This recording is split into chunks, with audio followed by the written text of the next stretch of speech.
Bonjour. Alors dernièrement, Claudie et moi, nous faisions une synthèse de 30 années que vous avez pu écouter. Et là, nous allons vous partager les prophéties que nous avons reçues. Et celle que je vais vous partager maintenant date de septembre 2017. Mais elle est tout à fait d'actualité pour aujourd'hui. Le Seigneur m'a montré que beaucoup de ses enfants quittaient leur Canaan, le lieu de la promesse, pour s'enfuir en Égypte. Parce que les temps deviennent difficiles et qu'il y a une grande famine, famine spirituelle, famine sentimentale, famine financière, famine de toutes sortes, ceux-ci quittent l'autel, lieu de pardon, de passage dans une nouvelle vie, le lieu de la consécration et de l'adoration, pour se laisser inspirer par l'esprit du monde. Rappelons-nous qu'Abraham a quitté Canaan pour l'Égypte parce qu'il y avait la famine. Je vous invite à lire Genèse 12:10. C'est dans ces circonstances qu'il a menti, que Saraï, sa femme, a été enlevée par Pharaon et qu'il l'a prise pour épouse. C'est là aussi probablement qu'Agar lui a été offerte en cadeau et nous savons les conséquences dramatiques provoquées par l'union entre Abraham et elle. Si tu quittes ton Canaan pour l'Égypte, les conséquences seront lourdes aussi pour toi.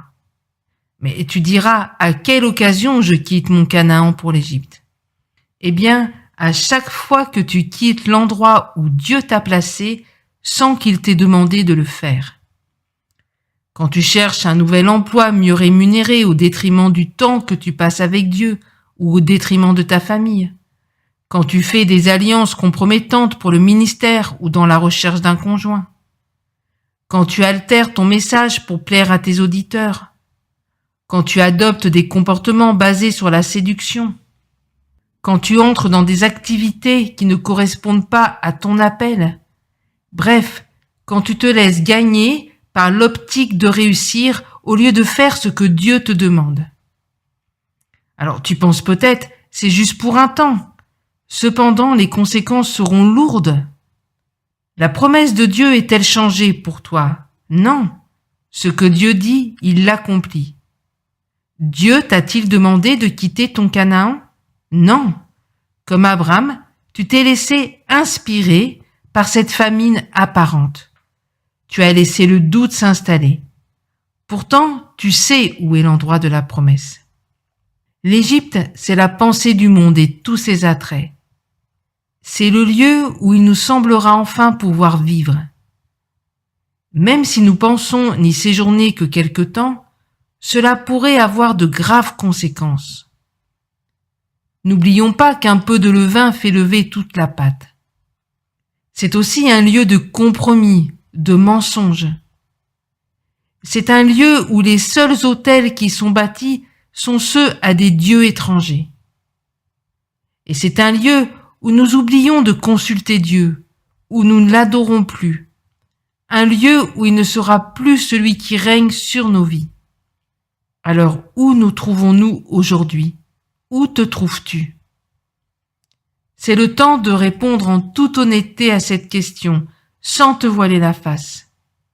Es-tu dans ce lieu de famine difficile, mais dans lequel Dieu est à l'œuvre, même si tu ne le vois pas encore? Ou es-tu dans ce lieu où le lait et le miel semblent couler?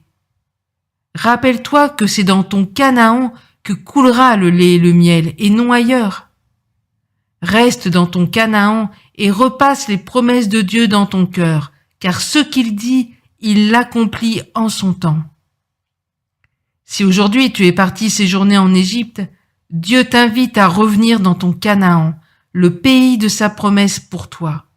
Reviens à l'autel, lieu de pardon, de réconciliation, d'adoration et de sa présence. C'est là que tu entendras à nouveau sa voix. C'est là qu'est ta destinée en lui. Alors reviens dans ton Canaan, n'attends pas, c'est là que Dieu t'attend. Merci d'examiner et de retenir ce qui est bon.